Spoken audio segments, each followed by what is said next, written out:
क्या आप जानते हैं कि चीन के सबसे बड़े योद्धा मंदिर शाओलिन की दीवारों पर आज भी एक भारतीय का चेहरा क्यों बना है?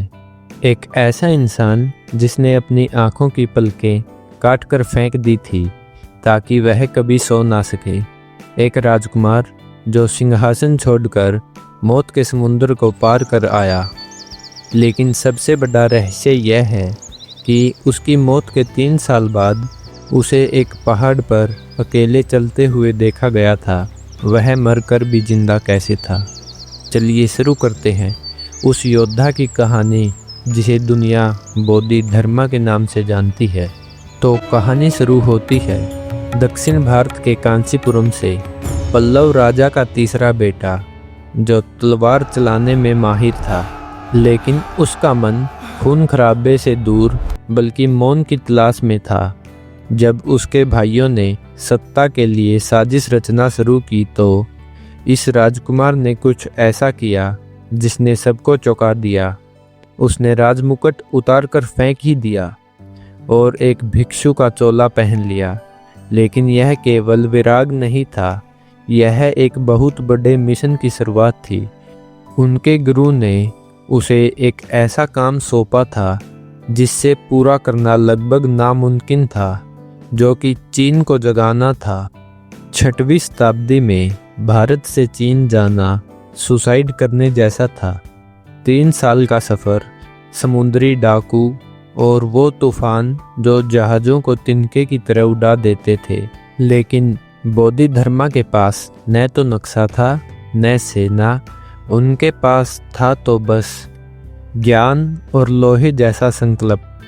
जब जहाज डूबने लगा और नाविक चिल्ला रहे थे, तब बोधि धर्मा शांत बैठकर मुस्कुरा रहे थे। उन्होंने मौत से ऐसा क्या समझौता कर लिया था जो बाकी दुनिया नहीं जानती थी। तो फिर जब बोधि धर्मा चीन पहुँचे तो वहाँ के सबसे शक्तिशाली सम्राट वू ने उनका स्वागत किया। सम्राट ने अपनी उपलब्धियों की लंबी लिस्ट सुनाई, जैसे मठ, मंदिर और उनके किए हुए दान। और उन्होंने पूछा, मेरा पुण्य कितना है? बोधि धर्मा का जवाब एक बिजली की तरह गिरा, कुछ भी नहीं। सम्राट ने तलवार निकाल ली।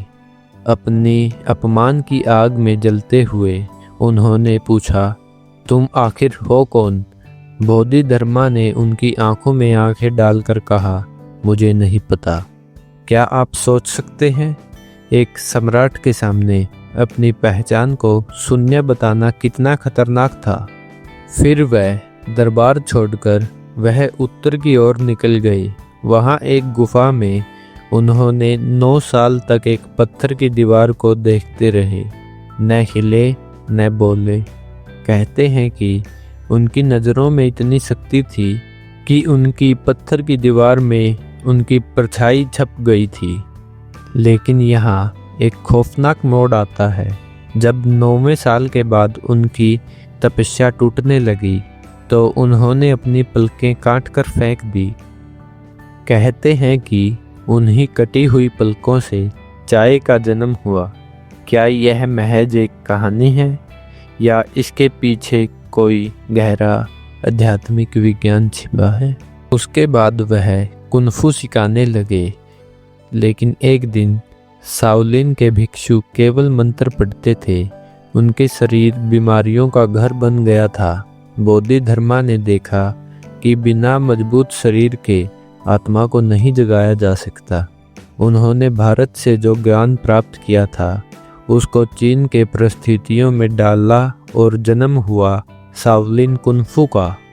उन्होंने सिखाया कि मुक्के केवल दुश्मन को मारने के लिए नहीं, बल्कि अपने भीतर के अहंकार को तोड़ने के लिए चलाए जाते हैं। आज जो आप हॉलीवुड और चीन की फिल्मों में मार्शल आर्ट देखते हैं, उसका डीएनए भारत के इस राजकुमार से ही निकला है। बोधि धर्मा के ख्याल जब पूरे चीन में फैलने लगे तो हजारों लोग उनसे मिलना चाहते थे, लेकिन वह हर किसी को अपना शिष्य नहीं बनाते थे। उनके लिए ज्ञान केवल शब्दों का खेल नहीं, बल्कि संपूर्ण की अग्नि थी।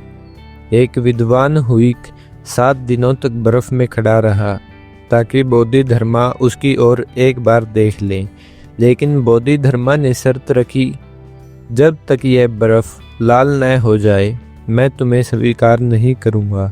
क्या एक गुरु वास्तव में इतना कठोर हो सकता है, या यह हुइक के भीतर छिपे अहंकार की अंतिम परीक्षा थी? हुइक ने अपनी निष्ठा सिद्ध की। तब बोधिधर्मा ने उनसे पूछा, तुम क्या चाहते हो? हुइक ने रोते हुए कहा, गुरुदेव, मेरा मन बहुत ही अशांत है, इसे शांति दिलाइए। बोधिधर्मा ने एक ऐसी बात कही जिसने सदियों का दृश्य ही बदल दिया। तो फिर बोधिधर्मा जी ने कहा, अपना मन निकाल कर मेरे हाथों में रख दो, मैं उसे अभी शांत कर दूंगा। हुइक हैरान होकर रह गया, मन को हाथों में कैसे दिया जा सकता है? और इसी उलझन में हुइक को वह सत्य मिल गया जिसे खोजने के लिए लोग जन्म बिता देते हैं। हर रोशनी की एक परछाई होती है। जैसे जैसे बोधिधर्मा का प्रभाव चीन में बढ़ा, कुछ कट्टर देशवासियों को लगा कि एक विदेशी भिक्षु उनके पूरे रिवाजों को बदल रहा है। उन्हें डर था कि बोधिधर्मा की शक्ति साम्राज्य से बड़ी हो जाएगी। इतिहास कहता है कि उन्हें ख़त्म करने के लिए खाने में 5 बार जहर मिलाया गया, लेकिन हर बार बोधिधर्मा मुस्कुराते हुए वह भोजन कर लेते थे और उन्हें कुछ भी नहीं होता था। क्या उनके पास कोई दिव्य शक्ति थी, या उनके शरीर का तत्व निर्माण हो चुका था? फिर जब बोधिधर्मा को लगा कि उनके जाने का समय आ गया है, उन्हें अपने शिष्यों की अंतिम परीक्षा लेनी चाहिए। उन्हें पूछा, सत्य क्या है?